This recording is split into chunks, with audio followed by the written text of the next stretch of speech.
It was time for Howl to sleep. He laid his head back on the pillow and relaxed his body against the softness of the bed. Turning his palms up, he closed his eyes. The day's ideas swarmed out into the darkness under his eyelids, their ghostly images crying for attention in death. This was the painful part, when his brain went into withdrawal from the lack of stimulation. Even after 10 weeks, it was unsure of what to do now, and it jumped manically between shards of the day's events, flashing glimpses of words, moves, and explosions, replaying victories and defeats, revisiting faces he had seen and bodies he had touched. Howl liked this part. His mind needed to sit still and remember itself, remember that it was designed to rest. The frenzy played itself out, the visions slowly blending into the dark. He cleared his mind, preparing it for the coming uncertainty. Sleep was a respite from the noise of society, but it was also his canvas.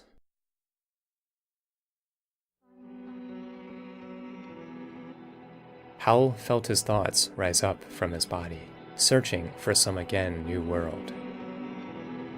Drifting above the weighty reasons of realer places was this retreat, this indulgence, this companion.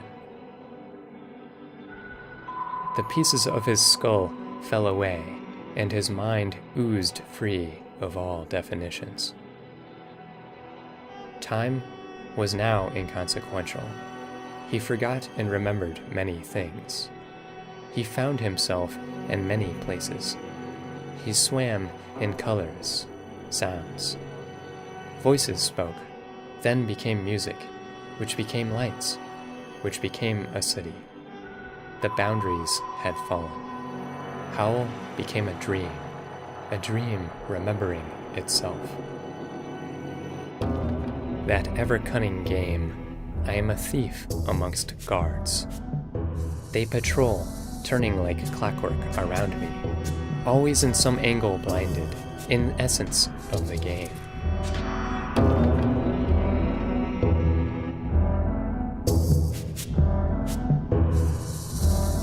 I, the thief, creep softly about them, avoiding their sight, constantly moving to remain fixed in their blind spots.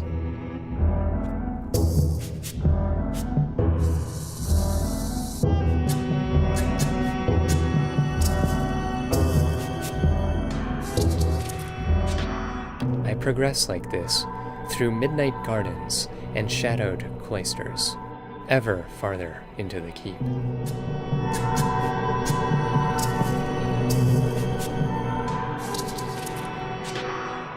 And as I progress, the guards get quicker, their patterns get trickier, in essence of the game.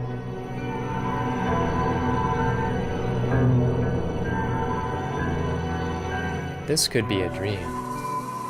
I think this to myself as I rest, having become tired of sneaking and hiding. And the guards have decided to rest too. In fact, this is why I rested. The faint, rosy light of the rising sun has peeked through the windows, illuminating our distinct forms.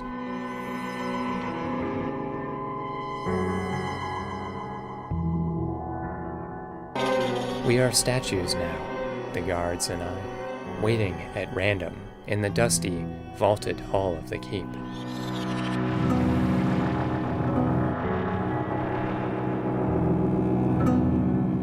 And I think to myself that we were always statues.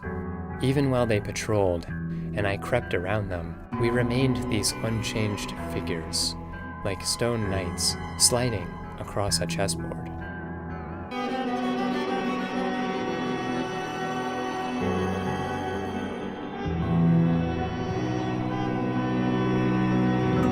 Now I realize I am also the guard.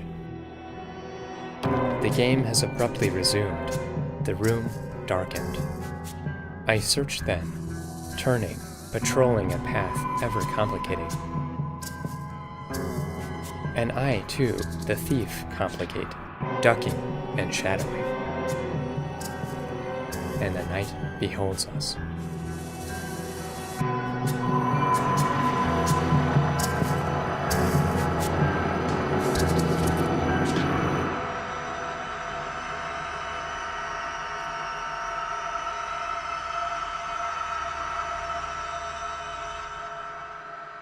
A reverberating percussion diffused across Howl's mind as the echoes faded and died.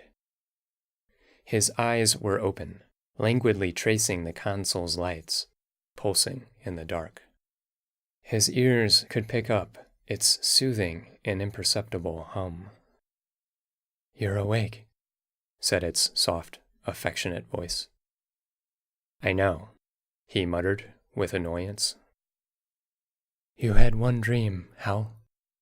He shifted on the bed, but didn't sit up.